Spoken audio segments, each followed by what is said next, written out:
Instagram. Yeah, to think about with the gram, something like that. I was trying to use this software. It's not working. So, bam, we live on everything else. We live on Facebook, Instagram, LinkedIn. Excuse me, not Instagram. LinkedIn, YouTube, Twitch, Twitter, everywhere else we live. So, boom.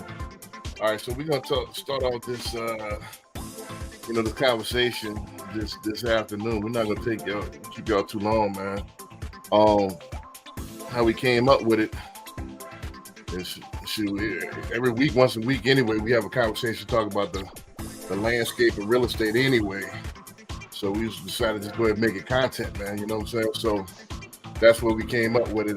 Corey gonna be joining us. I think Barry has something to do today, but I know Corey gonna be joining us soon here. So with that being said, if y'all got any questions y'all want answered on the show, just hit us up in the comments. We're gonna go ahead and introduce ourselves real quick, and then we're gonna go ahead and get the conversation started.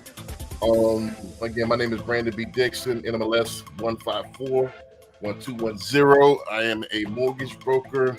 I'm a published author. I am a recruiter and branch manager with Nexa Mortgage, and then that's through the home ownership company, my company. Yeah, I got a lot of things going. If you want to get with me as far as a loan, go to my website, www.applywithb.com. Also, you can contact me on all social medias at Billionaire Loan Officer. Also, my phone number is 832-775-8357. You can call me 24/7 as long as it's about business. Oh, check out our other sites as well. Go to HoustonCondoSales.com if you're trying to get a condo in the Houston area. It is for Houstonians by Houstonians. And also, you want to check my rates, you can check my rates 24/7 real time. Go to my website, whatstodaysrates.com. You can check, go to Rate Checker, and you can check my rates anytime. I guarantee you will beat out anybody's rates. Put your rate up to your loan. Put my rate up to next to your loan officer's rate. I guarantee you I'll beat it. Period. You know what I'm saying? So there's no comparison. You know, so Chris, go ahead and introduce yourself, and we're gonna go ahead and get started. All right, Chris Jones, aka CJ, the realtor here in Houston. If you're looking to buy, sell, lease, invest, helping everybody achieve their goals, reach out to me on all social media platforms. CJ Sells Texas, that's CJSELLSTX, and that's on all platforms. If you need to hit me up on sale, 832-338-3182. Like I said, I'm here to help you sell, buy, lease, invest. I'm doing it all. So hit me up.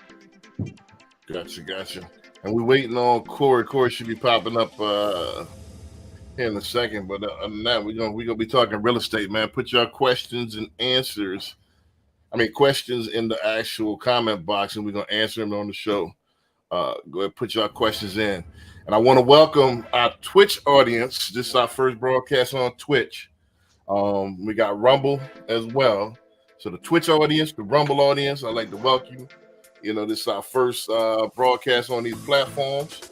So LinkedIn, this is our third or fourth. So I want all those people, I want to combine all the mediums. So, get familiar with us. We're going to be doing a lot of great things coming here in the future.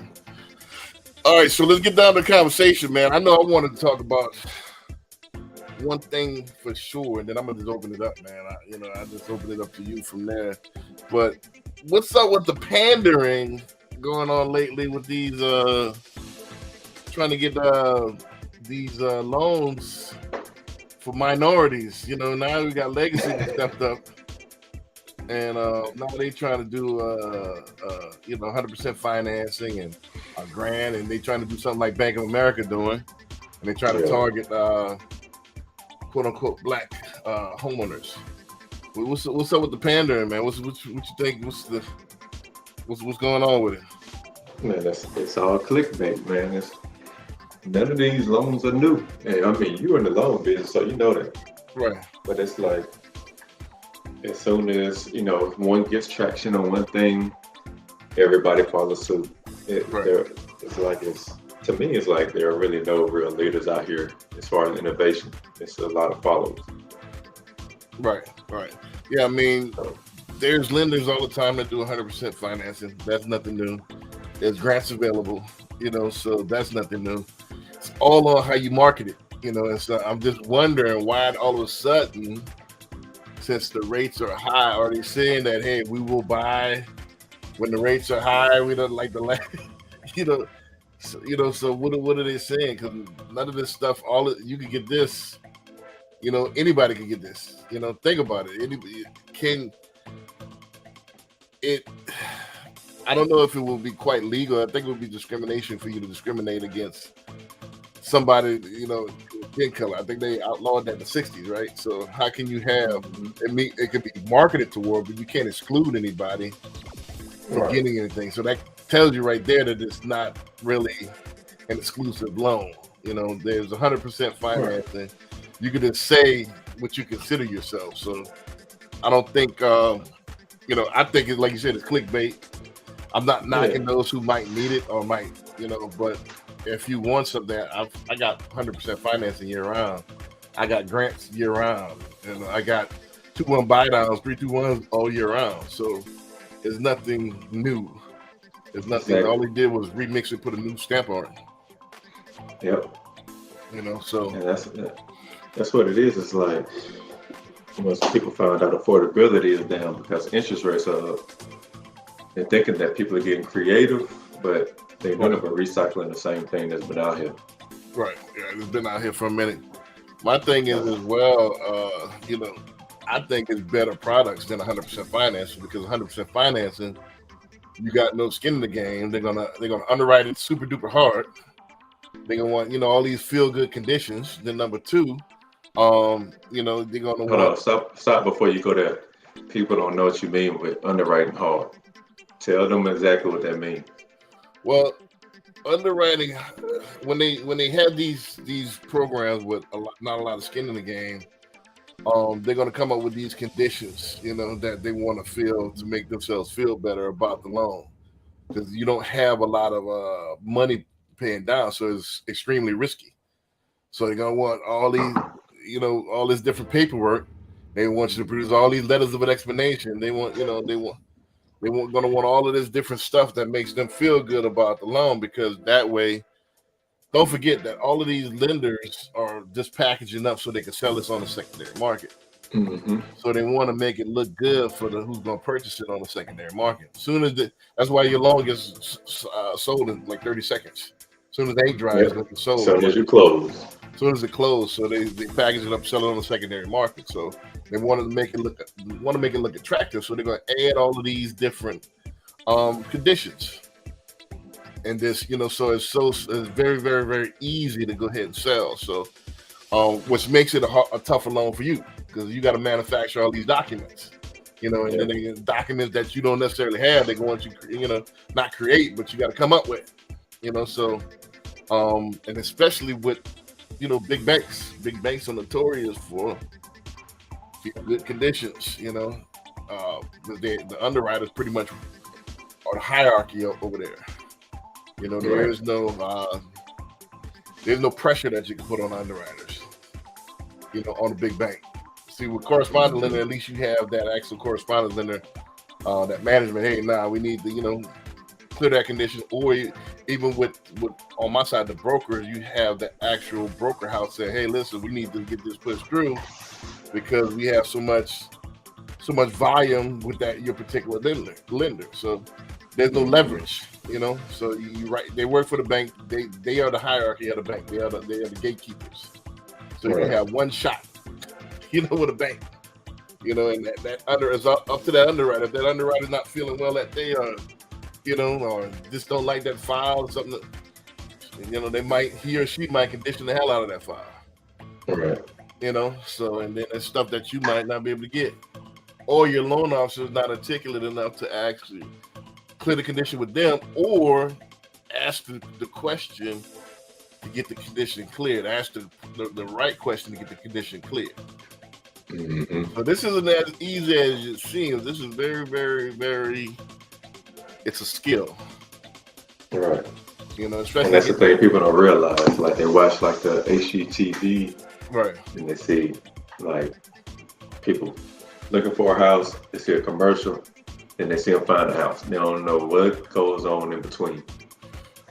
Well, financing not sexy. Right. And negotiating and going through all the ins and outs and going back and forth, that ain't sexy either. Yeah, that all happens during the commercial, so they don't see that. Right. So this is financing. Like I have one of the least sexiest jobs probably in the United States. You know, a lot of people they want the end game. They want the give me the keys. Don't tell me about what is it, the old cliche. Don't tell me about the pain and show me the baby. Yeah. You know, so they just want to see the baby. So what we're saying is a lot of pain in this that we don't let y'all see, but it takes a lot of skill. A lot of people with the title loan officer, you know, don't forget to get this particular license. They don't teach you the business. They just teach you how to be in compliance, how to not get sued. Right. Yep. So it's a skill that you have to develop to get these loans actually pushed through. You know, because the slightest thing, we going through one night, the slightest thing, you can have a perfect file. You can put it perfectly in something else, outside element that has nothing to do with you could come in and derail the whole thing. Yeah. You know, so it's a skill in order to get and ask the questions that you need in order to get this thing to go through. Right. I mean, so this is what it is. I mean, that was the main thing I wanted to talk about, the pander and the marketing. That's all it is. It's marketing. It's game. You know, so I wonder why we fall for this game so much. You know, so because people don't educate themselves. Right. So they follow the clickbait. Right. Like if people knew what was going on, and that's one thing that we don't, in my opinion, we don't stay on top of as a people as far as like what's going on in the market, our credit. Like I see too many times where people don't know what the credit score is, what's on their credit, and they're looking to either buy, lease, do something as far as real estate's concerned, but they don't know their numbers, they don't know what's on their credit, because it's all kind of fraud going on. It's all kind of identity stuff going on. If you're not watching what's on your credit, what's happening, like you could be out here, people could have all kind of stuff on your credit, and you come and it's time to look for a house, it's time to get pre-approved, and you get to that point, it's like, oh, your credit score is 500, and you was like, nah, it's supposed to be 7. You ain't paid attention to what's been going on. Somebody could have stolen your identity. Somebody could have, used your credit for whatever. Right. And now it's time to actually use it, and you SOL. Right. One thing I wanted to talk about as well, you brought up a couple of good points. I want to talk about two things. Number one, people think, first of all, we're not selling no magic diet pills over here. You know, if it takes us a long way to get, mainstream and go viral, then so be it. I'm never going to sell you a magic bean. I'm never going to sell you some snake oil. So people that's coming over here and contacting me thinking that it's going to be some magic way that you're going to get into real estate, is not going to happen. My motto is you got to have great credit or good credit or money. Or a combination of both is the best. Right. But if you have no money, no credit, can't help you. Nope. You got to have some money at this thing. You're going to have some decent money. You're going to have to, and that might be a good, Power of Ownership podcast, how to get the money to how to flip and start getting into real estate. But you got to have, if it was no money down and all that stuff they be promising, when you can get into real estate with no money and all that stuff, there's a catch to that. The catch to that, yes, you can wholesale, but you got to find the deals. Right. The sweat equity is in the deals. And it's not going to fall in your lap. Right. You got to actually be a top-notch researcher and a hunter, a bloodhound. You're going to have to be you're going to have to really, really dig. Nothing is free. Nothing is free. We got to get out of that fantasy like, oh, this is the lick. Right. This ain't no lick. This is a tool, a utility to financial freedom, to wealth generational wealth. However, there's a cost of admission. There's a cost to get in the ball game. Yeah. If it was free, everybody would be rich. Then, all right, then, you know. So we never gonna promise get rich quick. That's an oxymoron. We never gonna promise this is you can get into this for little or nothing. Nah, this gonna cost you some money. Tens of thousands of dollars, you know, unless you just find that one. If you don't have the bread, you got to be, and this is the second thing I want, you got to be cold at something. Yep. You're gonna have to get cold at research, you're gonna have to cold scouting, you know, something. You're gonna have to be cold at that to find those houses, that one deal. Because there ain't gonna be many, because there's other bloodhounds, don't forget there's competition. So there's gonna be, you know, you gotta be present and ready and prepared. So it's not the easy way. You're gonna have to make some bread, you have to sacrifice, you have to save that money, put that Gucci down, put that, you know what I'm saying, the Christmas gifts down. Oh man, I had a client, I told her, I was like, look, if you want this house, you're gonna have to cut brunch out for a few months. Right. So she ended up, you know, locking in, saving up her money, not going out, not kicking it, and eventually she saved up enough where she can get her house. But it's gonna have to be sacrifices. Right. Especially in this day and age, you gotta sacrifice. Right. If y'all wait for the fall in your lap, it's never gonna happen. Y'all wait. If home ownership is not a passive thing. This isn't something that you can decide or passively get. Like, you know, that is anything. And I hate to have to say this to adults. Y'all should know better. Anything that they give you and it's easy to get, is probably not worth having. Right. If they give you like these credit cards, that's because they 30% interest. You know, sounds too good to be true. Yeah, they give you these loans, they give you this stuff and all this stuff. They give you government phones and all this stuff in. Probably because it's tapped. You know what I'm saying?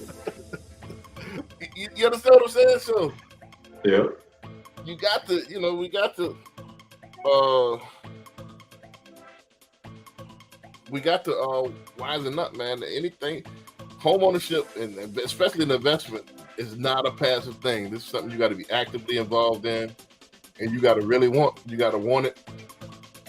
Yeah. Like you want to get that, you know, that new car. You know, like you want the material. You want the fruit. But you know, you don't want to water the tree and plant the seeds and talk to it and give it sunlight and give it plant food and all that stuff. You got to do all the dirty work. You got to put the work in. You got to put the work in and stack your bread. It's gonna cost money. It's gonna cost. If you really want to get into investment property, it's gonna at least cost you 10 to 15% down. This is what it is. That's on the upside. You really want 20%. You really want 25%. So a $400,000 house, you know, that's $100,000. I was telling somebody that the other day, $100,000. That's like adult $10,000 now. That ain't right. Yep. You know, that's like $10,000. A million ain't nothing no more. Million is nothing. They got millionaires being made every day. You can make it. They got women that can't even read and write. Make a million off of OnlyFans. Right. You know, man, millionaires being made every day. So, I mean, you know, so you can make $1 million off of you. You can make millions off of YouTube. Mm-hmm. You know what I mean? So you got to get on the grind. Right. A lot of people want it, but you got to work to get it. So let me just say that, and I want to elaborate a little bit too on. Well, before we go, but you want to dwell on that point a little bit. You want to drill down on that point a little bit about you know you got to have this bread, man. I mean, it's basically common sense. It's like you got to have one or the other or both. You can't have neither. Right. And especially people think, all right, I'm a rent. You got to have some money for that. Because if your credit is terrible, most cases they're gonna either want a double deposit or they're not even messing with you at all. Right. So if your credit ain't up to par, if you ain't got cash or you ain't got some money behind it, then it's tough out here. Right. Basically, it's all about the money. You know, Yep. so and then it's about being smart with your money. Mm-hmm. You know, so I mean, with the DSCR, man, there's no excuses, man. If you got you're not filing taxes or whatever, and you got DSCR, you got all you gotta do is put 20% down, and you get in the house. 25% you get in the multifamily, man. All right, well you grind that, y'all. You grind is y'all. You know, y'all listen to all these Jeezy songs and all this stuff here. Where's the grind? Let's see the grind. Let's see what real estate. Right. You know, so that's what I want to see. Like, you know, you gotta. It don't make sense. You're not really a grinder if you spend it all back. And we And can't that's the see thing, like people spend it on frivolous stuff and stuff that are not assets, they're liabilities. right, Like cars, jewelry. right. Again, But I did see a young lady, she got designer purses that she leases out to people. right. I think I said you that. Yeah, Now that was a cool hustle, but everybody ain't doing it. A lot of people Right. doing it just to be seen, put it up for the gram or whatever. But they spending all this money when this really a down payment on something. right. That's what might be the next episode of the Power Ownership Podcast. I'm gonna teach y'all how to whatever I'm into. I try to make a business out of it. Mm-hmm. You know, I try to make a business out of it. Whatever I'm into, that way it doesn't cost me anything. Yep. You know, so if I'm into it, everybody else, you know what I'm saying, gonna be into it as well. I'm not the only one on the planet gonna be into it. So whatever you into, Right. you need to make a business, find a way to make money off. Period. Yep. You know, you like the club, man, make a business out of being like a club connoisseur. When people come in town, they gonna want a person to show them what's the hot spots. You know, I told my Yep. cousin that's a $1 million business right there. You can, my cousin Zach, if you listen, I had an idea a couple of years ago, party with Zach. You know what I'm saying? You come into town, shit, I'll show you where the hot spots at, and you know, you Right. pay him to, you know, book security and book your VIP, and people do that for trips. You got a travel agent. Why not a party agent? You see? So nowadays it's the age of Aquarius. Again, this is kind of almost on a podcast tip, but I got to go there. It's the age of Aquarius. Now it's the age of creativity. Mm-hmm. You know, so you gotta let your creativity take the forefront and then act upon it and execute. That's the key to this. Execute. But I wanna touch on another subject. Man, this has been on my mind too. And this might be kind of podcasty, you know what I mean? But this, you know, I gotta touch on it, man. You got to get cold at something. Mm-hmm. And like I don't get some of these people that they want all the fruit, they want all the benefits, they want all the happy times, but you got to get cold at something in order to get there. You got to get cold at something. You got to be cold at what you do. You got to get and it seems like I don't know. I don't want to turn it to a diatribe or something like that. I want to get you in on it, but it seems to me because we close to the same age. I got you by a couple of years, but it's nowadays nobody takes pride in court 8 o'clock court. What's going on? Oh man, What's up, bro? We kind of just getting the conversation started, man. We like 20 minutes in, so Okay. you perfect timing. But I'm about to bring up a topic. Right. Y'all gonna chime in, but my thing was, man, you got to get cold at something, man. A lot of these, you know, we all kind of close to the same age. I got y'all about a couple of years, but it seems like nobody takes pride in their job anymore. It's hard to find somebody that, hey, I'm cold at what I do. You know, everybody want to do the minimum and get the maximum. And I don't get it. Like, you got to dig in and get cold at something.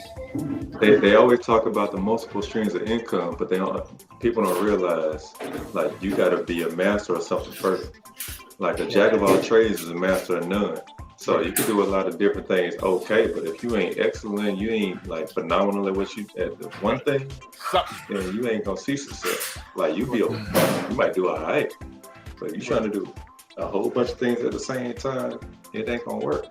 Right. That's what they call the shiny object syndrome. You know what I mean? So every shiny object that comes up, you off to another thing. You can't stay focused long enough to master one thing and then move on to the next. So that's part of the problem is focus. That's it. Right. Yep. It's just as soon as somebody starts talking good about another thing, then there you go. You done laid this down and moved on to the next. Right. And you can't really specialize and get real good at one thing. Right. But wouldn't y'all agree that I'll give you an example? And you probably watching, you know what I'm saying, or you probably gonna watch this. A mentee of mine hit me up either was late last night or the day before that. You know, so he hit me up on like, hey, big bro, man, what you taught me was great. Like he started off at the end of 2020 at this spot, like it's like a gym, and now they had like 100-something members. Now they got like 382 members, and then he worked his way up to get like 25% of the ownership in the company. You know, it's like this little small gym in Katy or whatever, or wherever. I don't want to put him on blast, but you know, but he's made up in his mind that, hey, I'm gonna get cold at sales. And then he dug down and executed on that plan. Now you got a stake in something that you could take and then dump into other stuff. Right. But these cats that they do, I call them the hokey pokey. Got the left foot in, got the left foot out. You know what I'm saying? You know, you got to jump into something and then immerse yourself in it and get cold at it if you want to go to the next level. You see what I'm saying? 100%. I mean, I'm saying kudos to him to actually have the focus and the know-how to actually hone in to be good at this one thing. Now, when he gets successful at that, now he's making more money. Now you can start to branch out to other things. You know what I'm saying? Right. But that's what people don't do enough is, especially in this time and age where information is so easy to get. Right. You got YouTube University, you got Google, you can Google everything, you know what I'm saying? Like, information is right there for you. So if you took the time to actually specialize and study the same way a quarterback or a cornerback study the defense or the offense, you know what I'm saying, before game time. If you take the time to actually put in the work to study and hone in on your craft, you know what I'm saying, the doors, the opportunity is in it. Period. Right. I think that's the problem. It's so much out there. You want to taste everything. Yeah. You can't taste the whole buffet. You know what I'm saying? You got, you gotta like what you like. All right, let me get down on this steak right here. Let me get down on this turkey. Right. And then, you know what I mean? Room on the plate for certain things. You try to pile it up. You try to pile it up. You ain't gonna taste nothing in a minute. It's all gonna taste like, you know what I'm saying? Yeah. So, you know, so that's if you want to enjoy your meal, you got to take.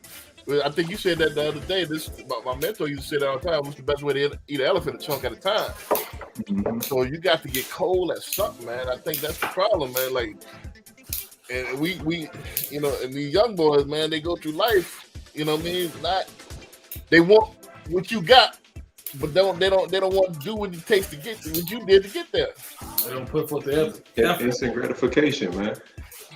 Right. I give you an example. I'm not opposed to working. I'm not opposed to working with somebody. But you got to learn and earn while you at that job. Soak up game and see how you can flip it and use it for your own job. Instead, we do the minimum. We don't pay. We act like it's the house. Hey, look, that's that thing where they say, you know what I'm saying, cats wanna land on top of the moon. You know, it's land on top of the mountain. You know what I mean? They don't want to do the work to get up there. You know what I mean? Right. So I see that a lot in the newer generation, not to be down on the newer generation, but you know what I'm saying, it's more prevalent now. Right. Because everything was given to them so easy. Right. I mean, that's the thing, man. Like I said, you got this. I see that so much. I'm talking about really somebody, because this really happened. This literally about a week ago, man. I don't want to put, I got eyes on me, so I don't want to put nobody on blast, but you got to get cold at something.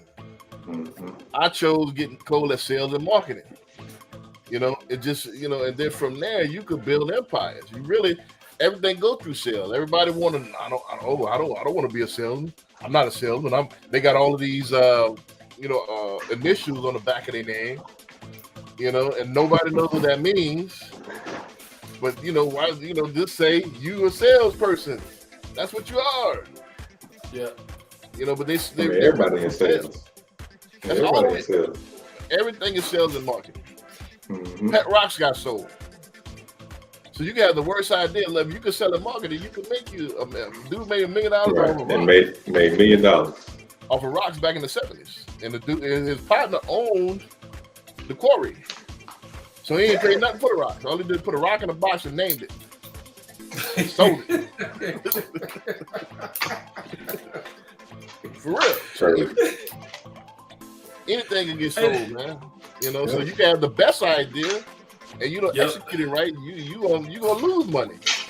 Yep. Right. You see what I'm saying? It's a lot of people out there with good ideas, but they never execute on them. Right. They watch somebody else get rich off their idea. Right. So it's about execution, man. So that's the thing. Tying it back to real estate, I'm saying that to say this. The whole thing, the question that you missed is that I get a lot of people calling me during the week that want to hop in this thing with no money. How you gonna do that? Well, we don't sell magic beans. We don't sell snake oil.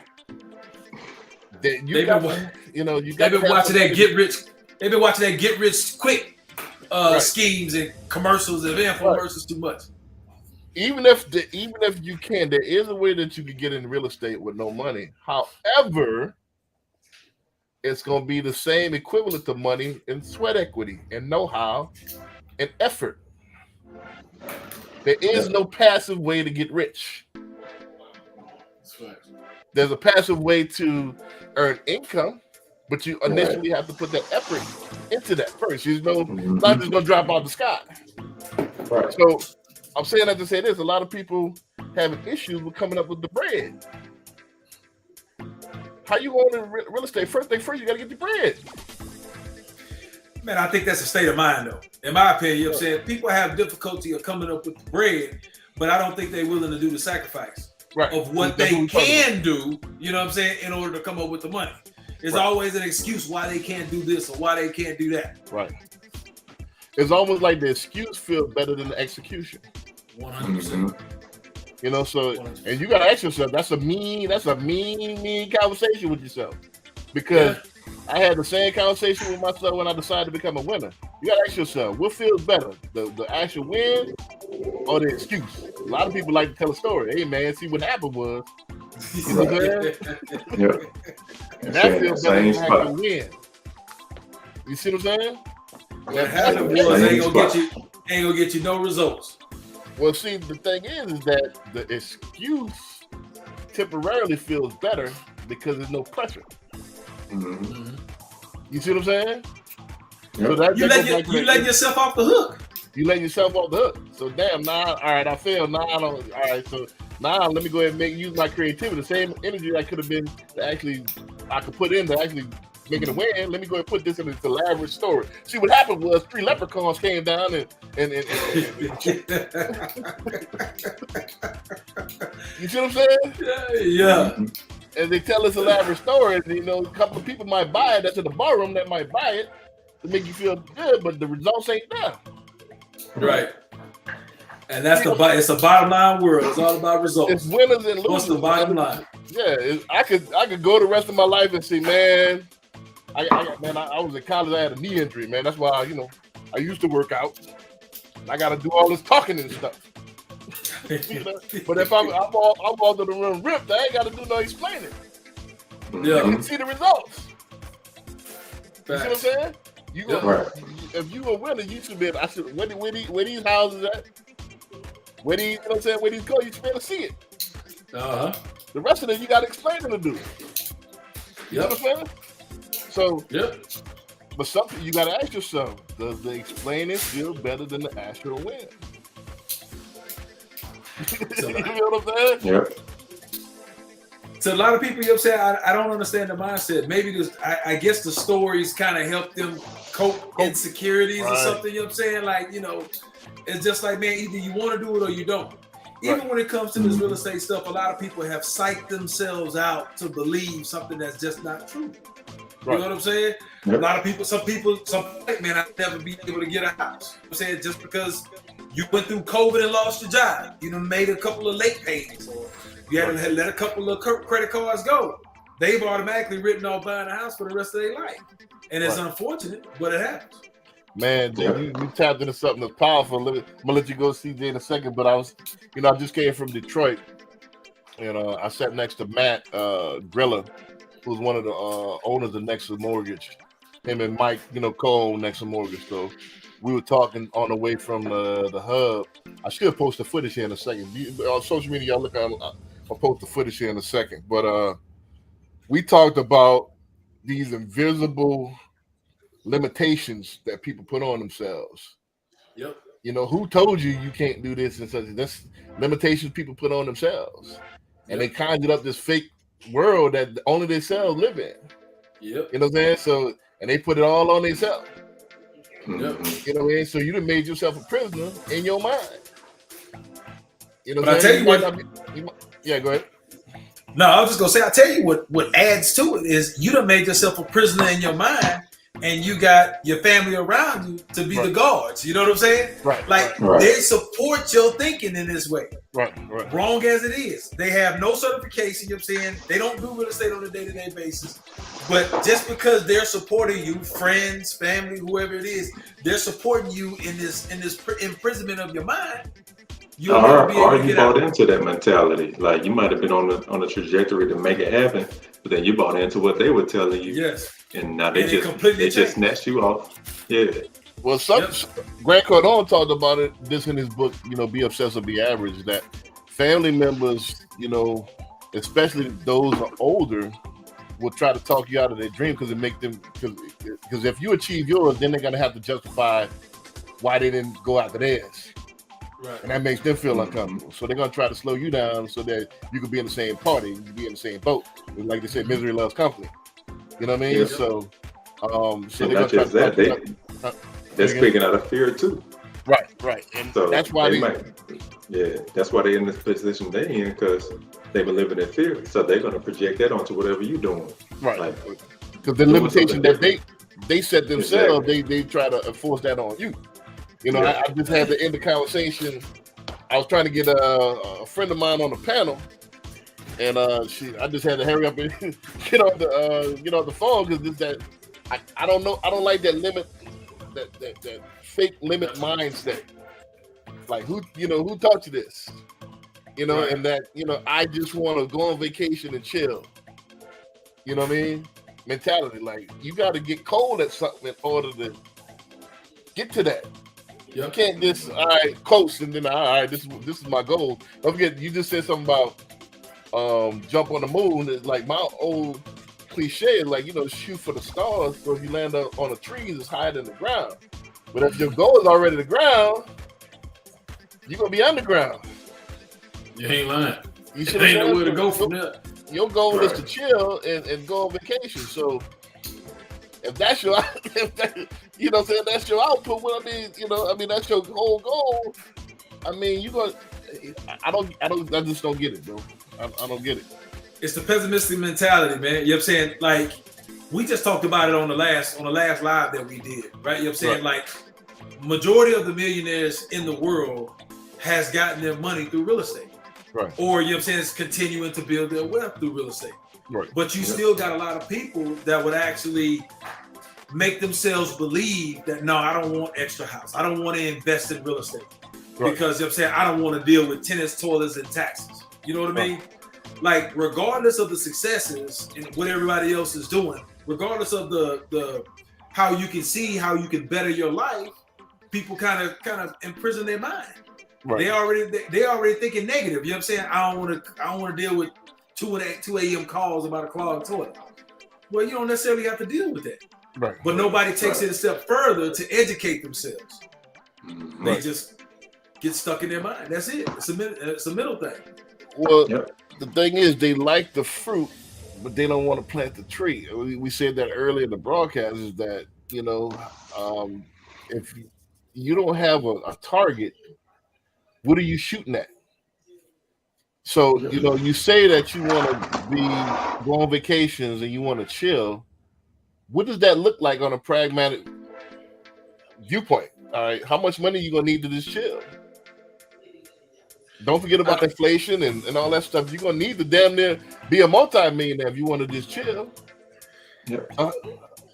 I add to your point, B. A lot of people actually have anxiety for the risk that it takes.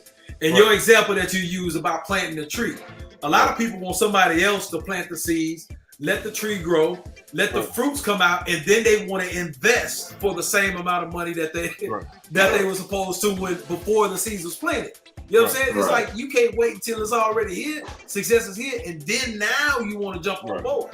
Like you got to get in the beginning. Yeah, but like the price just went up. But you know what I'm saying? You know, a lot of people don't want to take that leap of faith with you in the beginning, which is a shame. Right. Well, I think that's this topic right there. I think we talked about this. I think before we scared of failure because we scared that people gonna make fun of us.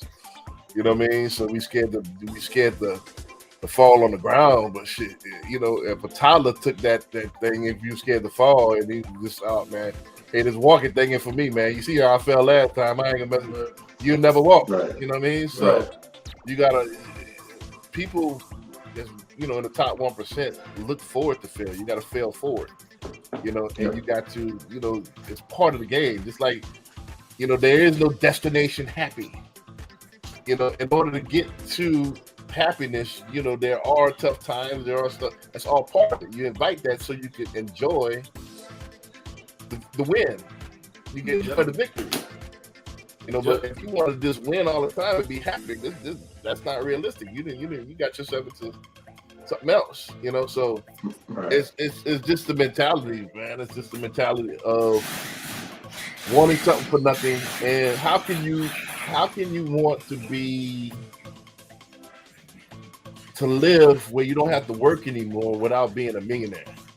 Unless just somebody just gonna give you some money, or unless you just one of them sugar babies, or you're gonna hit the lotto. What's the chances of that happening?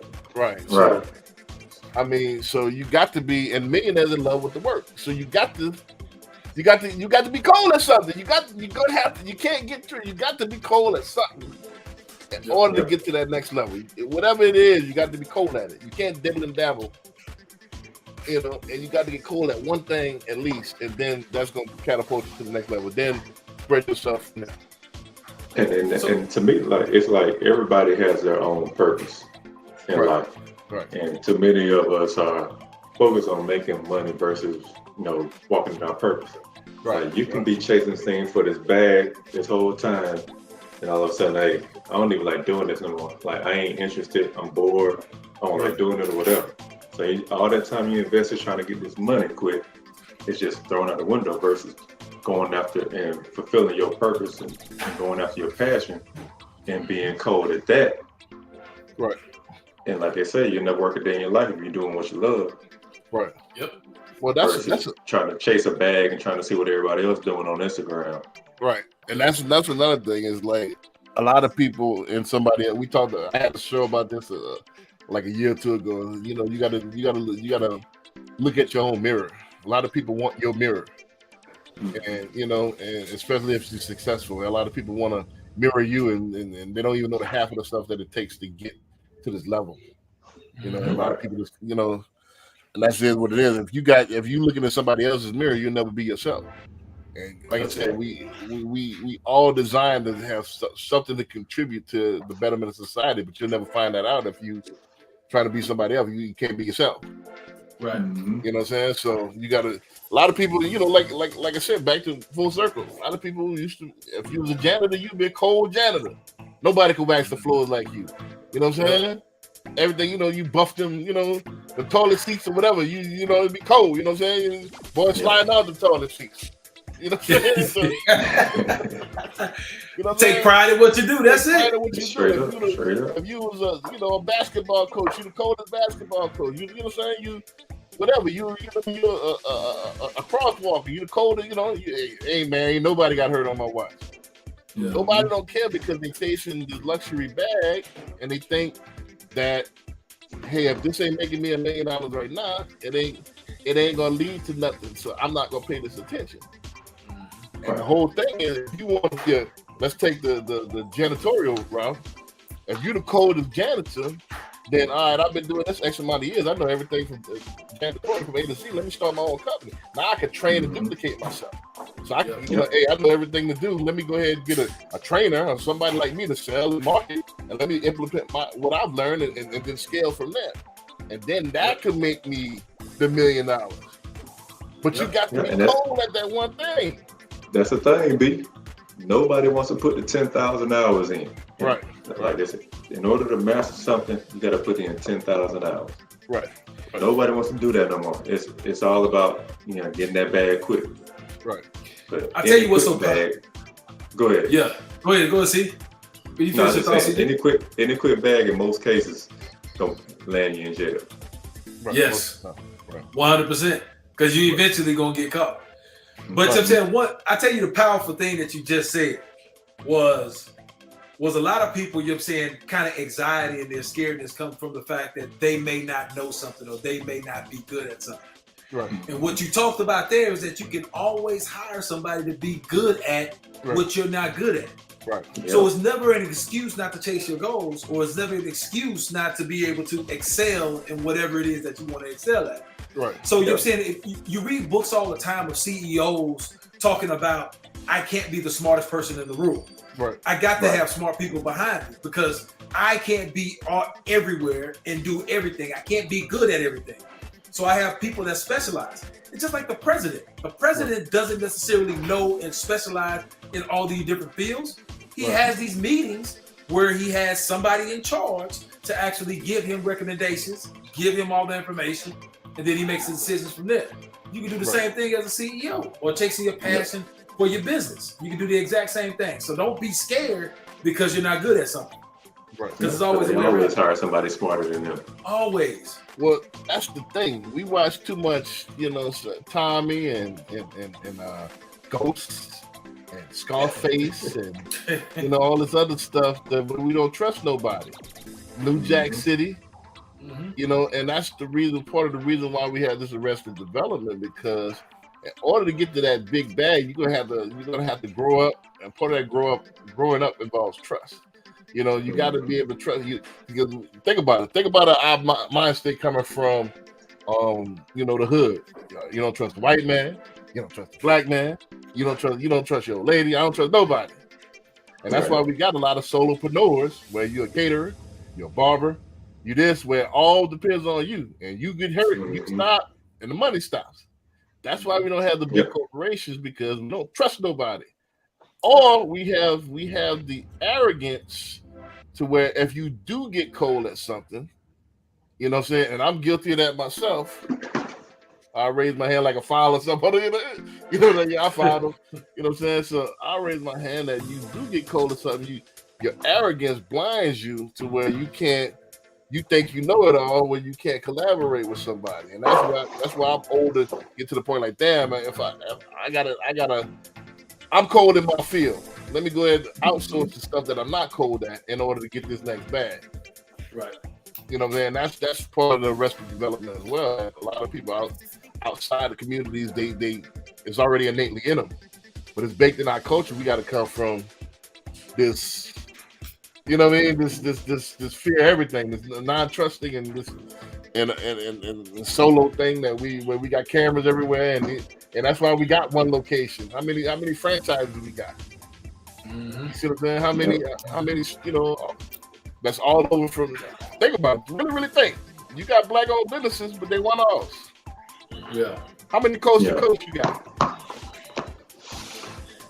And especially when you narrow it down to successful black businesses. Right. How many coast to coast franchises you got? How many conglomerates you got that's nationwide? Nah, it'd be mom and pops for the most part.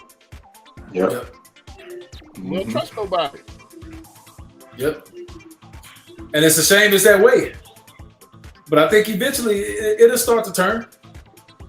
Well, that's one of the purposes I'm here for, man. We got to show and prove. You know what I mean? So unless they see it done, they're not gonna follow suit. Just like what the man Dre said, man. If I sign this white rapper, this might do something. Nobody believed him until he signed Eminem, and then everybody Then you had everybody follow along. Which was that cat out of three? I was watching his story the other day. 3 6 Mafia. What was that cat name? But everybody was signing the white rapper.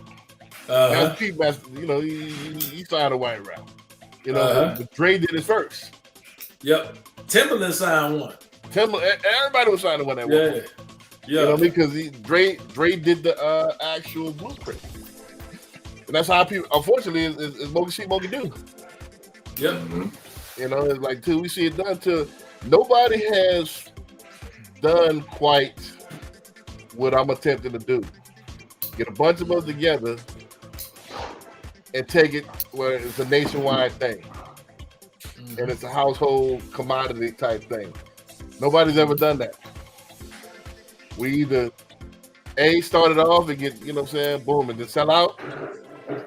All right, boom, all right, you take it from there. Or, you know, it's so you get somebody from outside the community and then, you know, help to blow it up quick. Yep. You know what I mean? So ain't a bunch of us come together since FUBU.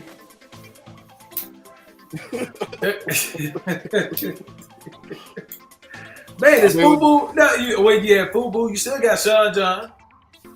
Well, that was really Puffy thing. Right. I'm talking about they're bringing FUBU back though. Right, but think about it.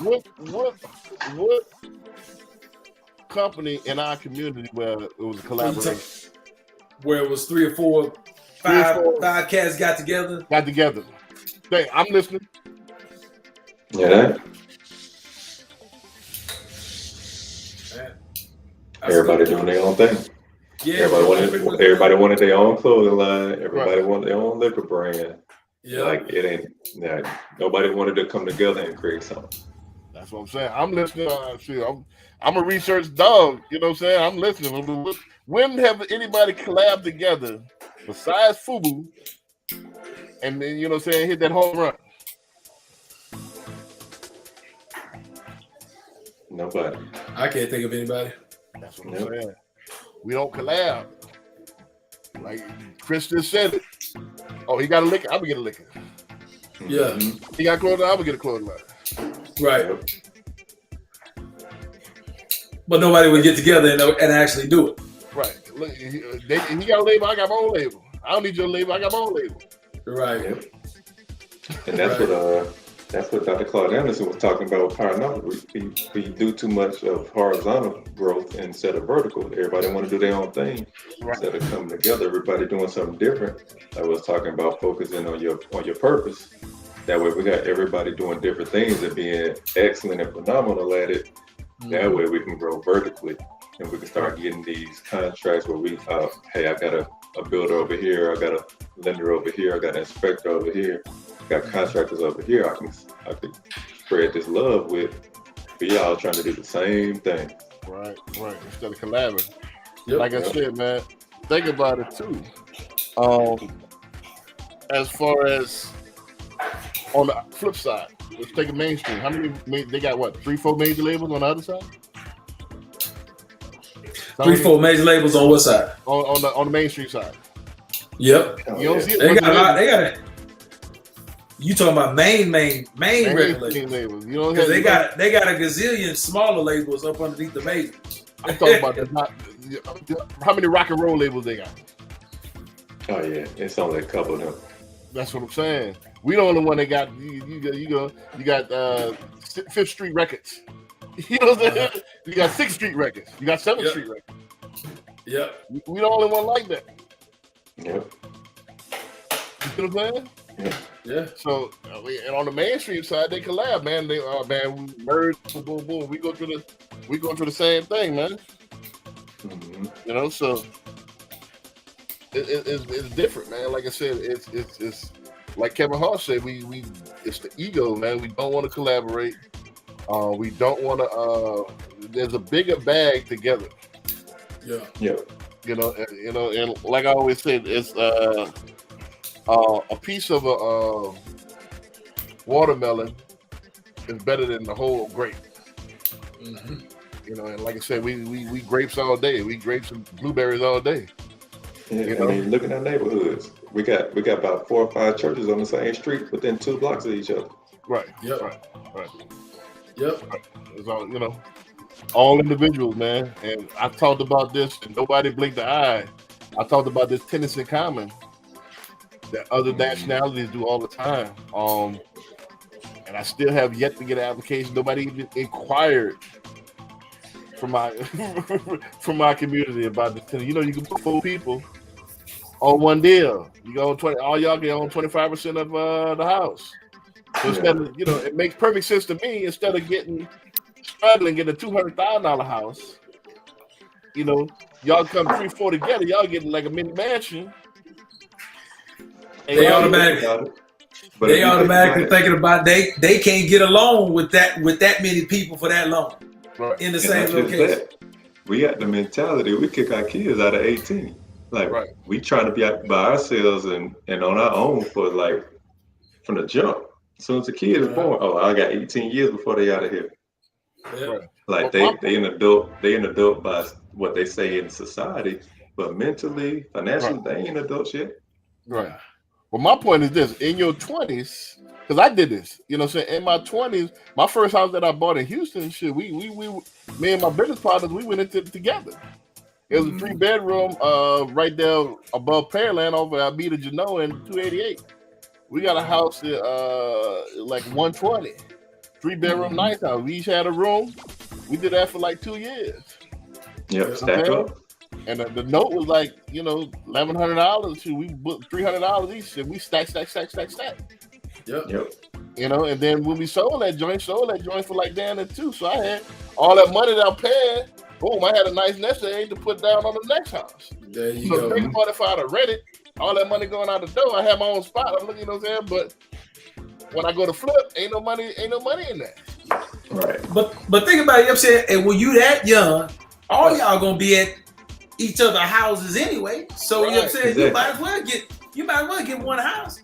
Right. You're doing the same stuff, going to the same places. The same place and everything. You could carpool, like man. And everybody got their own room. That's part of your maturation process. Yeah, we had our little fights and all that stuff, but you got to be mature enough because I think it helps propel you to own businesses because you can't do that house stuff, meaning that you can't catch an attitude and not talk to nobody when you're in your business. Right. You know, so you got to be able to be adult and talk stuff out to where there's peace, not only in your household but in your business. So you got to be able to, when you're a business owner, to solve disputes and not take sides and be arbitrate in your business. So we got to just grow up. And you know I think that's a problem if you're not mature too. enough to handle in your own house different personalities, how you gonna own a business when you got dozens of different personalities? Yep. Right. Yeah, I think that's a problem too. Is we don't see real estate as an investment. A lot of people look at it, I want to live here, but they're not looking at it. Hey, this can actually make me some money. Right. Instead of just say, all right, I want somewhere nice. Man, this is ways to like close that wealth gap. Well, this makes sense. You know what I'm saying? I mean, renting. I get it. Renting an apartment. There's situations to rent an apartment. You move into a house. You move it from a different city. You know, something to that effect. You need lodging quick. The company gonna pay for it. You know what I'm saying? You got situations. But there's better options out there. If you got people that you know, brothers, sisters, siblings, cousins, partners, you know, and y'all all need. That don't make sense. Think about it. Let's do the mathematics. And I'll move on the subject. I don't want to go too long. Think about it. If we all would have back in that day, this was about 10 years ago, a little bit over 10 years. Let's say 12, 13 years ago. You know, I was in my early 30s. Let's say we would have all got 1-bedroom apartments. Back in them days, what, $800-900 for 1 bedroom? Mm-hmm. So you take that times 3. You know, that's $2,400. We all came together, got a mean 3-bedroom house. Nice game room, 2-car garage. You know, nice. You know what I'm saying? Nice mature trees, and was way more player than a little 1-bedroom apartment. It was about way more players. Way more players. Hey, look, you gonna get a different reaction when you bring somebody home to that house as opposed to that apartment. You know what I'm saying? Right, It's right. completely different. You know what I mean? Like my Benz, you know what I'm saying, was in the drive, you know, in the garage, like not getting rained on and all that stuff, you know. So it had its benefits. You know, so Man, look, $2,400, you could have got a house like a king, especially Right, back we- then. If you would have right. went in, come on. right back then, for sure, we could have got like a $300,000 house. Back then, Ooh. you know, so that would have that's like $600,000-$700,000 nowadays. Mm-hmm. You know, so we could have really lived less, but we was on a stack mission. So now all of us, you know, all of us, we all CEOs now. Yeah. You know, my partner from Toledo, he got his own financial advisor. Other cat out there in Toledo, you know, other cat he owned a promotion company. We took that sacrifice for that couple of years, stacked that money, and shit, we came on the other side gravy. Yep. You know, and opposed to all getting one bedrooms, and we all, you know, we playing the game by each other's house anyway. Right. You know.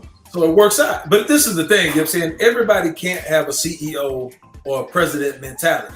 Right. Even if you're saying you want to get with your friends and go get a house, your friends that don't have their stuff together for whatever reason, right. or you know they got whatever kind of setbacks, their parents talking to them, telling them not to go buy the house, whatever. Nothing is still stopping you from going to get your own house and right. just renting out rooms to your friends.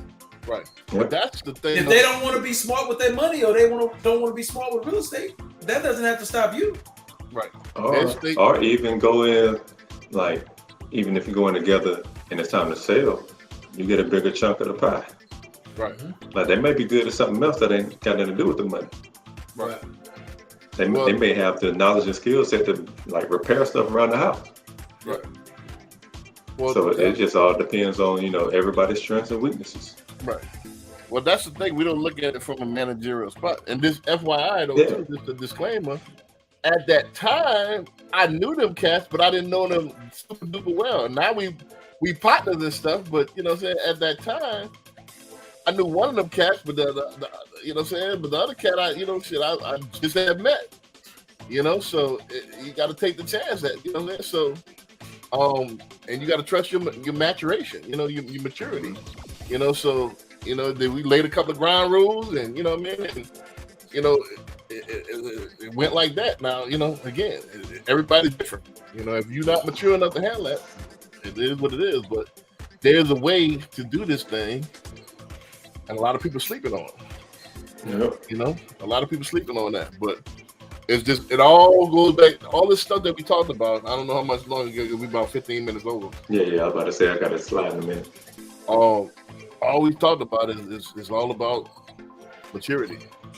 You know, breaking out that arrested development stage and getting out of that stage to where, you know, it's a childlike stage, you know, where you are scared to grow, you're scared to get uncomfortable, you're scared to do things that you hadn't and normally been doing. You know, that's the only way you're gonna grow.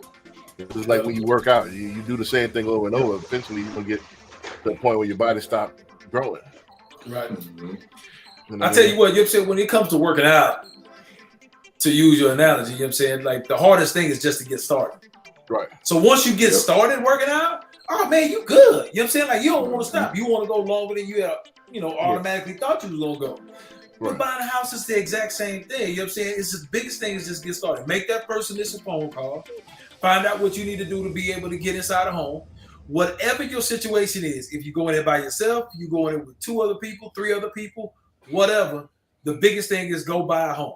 I don't care what they say about interest rates. Now is the time to go buy a home because it's going to be better than throwing away money on rent. Right. Especially with rent just that. doubling and tripling. The outlook on inventory later is not looking good. Yes. So you want to wait until interest rates drop. You want to wait till the interest rates drop, and then it ain't nothing but trash out here for sale. Yep. And then on top of that, everybody wants it. So you're gonna be right back in the same position in the bidding war like we were before this whole inflation thing. So you think you're gonna save money waiting, you end up paying above asking like you were before, instead of taking advantage of something now. Lock it down, refinance later. Yep. I don't care what you do. You know, you go get 10 on your car, you go to buy a car, whatever the case may be. You always gonna pay the highest when the demand is the highest for it. Right. I don't care what kind of interest rate, whatever the case may be. You know what I'm saying? We just coming out of a hot market where it was hard to find cars. And even if you did find a car, there was no negotiating because the dealership was just like, look, this is the price. You either pay it or I get the next person coming behind you to pay it. It doesn't even matter. But now things are starting to slow down. Everybody's starting to get scared. Now is when you're going to start to see the deals. Now is the time to jump in and ask for the kitchen sink because you have a better chance now of getting the house and the kitchen sink and everything thrown at you than it was a year ago at this time trying to buy a house. Exactly. So don't let that interest rate stuff scare you. Get in now. Everything's on sale. Right. I don't know about y'all, but I like sales. It's like when have people been scared of a sale? Yes. Well, I think again, there's more to it. It's the convenience and the familiarity. I've done leases before. It's easy to do a lease. I fill out the application and I can move in tomorrow. It's easy. You see what I'm saying? But everything we talked about this at the top of the program is that everything that's easy to get rich quick, the magic diet pill, the magic beans, the snake oil winds up being not good for you. You know, the drive-throughs, you know what I mean? It's convenient, but shit, you know, you're going to pay for it. It's going to be, I'll have to do extra laps to get the fries off. You see what I'm saying? Yep. So it is what it is. It's convenient, though. It's quick. It's easy. It's comforting. It's familiar, but it's not the best thing for you. Right. Yeah. Hey, look, I'll throw another random tip in there, you know what I'm saying, to piggyback off of what B said. It's very extremely easy to walk the dealership and get one. Go pay a high note, whatever the case may be. Do not do that before you come see us about trying to purchase a home. It is going to dramatically hurt you. So you know what I'm saying? I don't care if you got to put some peroxide on the car, you know what I'm saying? Put a little Band-Aid on it, whatever the case may be. But you need to ride that car until you find out your situation on the house before going to go get that new car. Right. So let's go ahead and wrap it up. Let's the last thing we want to get before we get out of here, let's talk about solutions real quick. We talked about problems. Let's talk about solutions, then we can go ahead and wrap it up. And in the solution, go ahead, tell them where they can find you so we can go ahead and let Chris go. I'm gonna let you go first because I know you got to roll out. But solutions, man, what do they need to do? I would say get with us. You know what I'm saying? Get with us first. And that's the thing. It's like find somebody that does this and know what they're doing. Like I'm a full-time real estate agent. These are full-time lenders right here. Like we know what we're doing. We've been in the business. We got it through the mud. We've seen the good and the bad. And now, in these days and age, especially on the lender side, they're getting so creative with the options that they have for people now. It's not just cut and paste. All right, I'm only get this certain FHA, certain conventional. There's so many different type of ways to get approved, to stay in your budget on properties. Like, you don't know what you don't know. So find the people that have the information that you're looking for instead of trying to Google it and figure it out on your own. Go to the expert. And that's my whole thing. Even if you don't use me as a real estate agent, find a good real estate agent. Find somebody that knows what they're talking about that's been in here doing it. Well, I think you being humble, man. Nah, just get I'm just saying, man. Yeah, just get with somebody that you know, which is us, that's gonna take you to the promised land, because I can't vouch for everybody. Yeah. All real estate agents, all lenders are not created equal. Let's keep it all the way 100. 40,000 agents. It's 40,000 agents in Houston. There's 40,000 agents just in Houston. All of them ain't good. Right. It's 80-20 rule. 80% of the business is done by 20% of the people. Right. So my thing is this: get somebody that's a known producer. Where's the reviews? Let me look at your NMLS and see what you used to do. If you were slinging pizzas yesterday, and all of a sudden you're a loan officer today, chances are you don't know what you're talking about. Exactly. Where I want to see customers smiling. Where's your customers with the smiles? Where's your customers that's going to testify, that's going to co-sign for you? Where's the realtors that's going to co-sign for you, tell you, hey, hear the truth? So you ain't got that. I get it. Yeah, she went to the same high school as you. from the same town. Oh, I like her hair. You know what I'm saying? Hey, Oh, and that's why. You know, And that's why I got this on the wall. Like, people need to understand, you got an electrical engineer right here. Like, I ain't just your ordinary realtor. I got background. I'm technical by nature. Right. I'm a problem solver. So, like, that's what it's very important to pick and choose wisely who you work with. Right. You know, people choosing people based off all these superficial things. But when the rubber hits the road, you gotta pick somebody that's cold at what they do. Yep. You know, and that's the whole theme of what you know. I take pride in this. I wasn't the hot blind. I'm not gonna get this. Hey, I'm gonna give you this deal. I had to get it out the mud. I had to do the deals that nobody else could do. I had to magic, whip it up. So I got cold at doing hard deals. Easy deals, so easy. Same day, the easy deal like easy for me. It's a layup. You know, so my thing is this: you got to look somebody that cut their teeth in the business and exactly know what they're doing, because we pick stuff off. Hey, this is my soror. You know, this is they from the same hometown. That means absolutely nothing. If they're gonna be there when that bill come due, they're gonna help you pay that bill. They're gonna help you pay that bill. You see? So pick somebody, let me ask you this. Do you pick your doctor based on, he went to high school with me?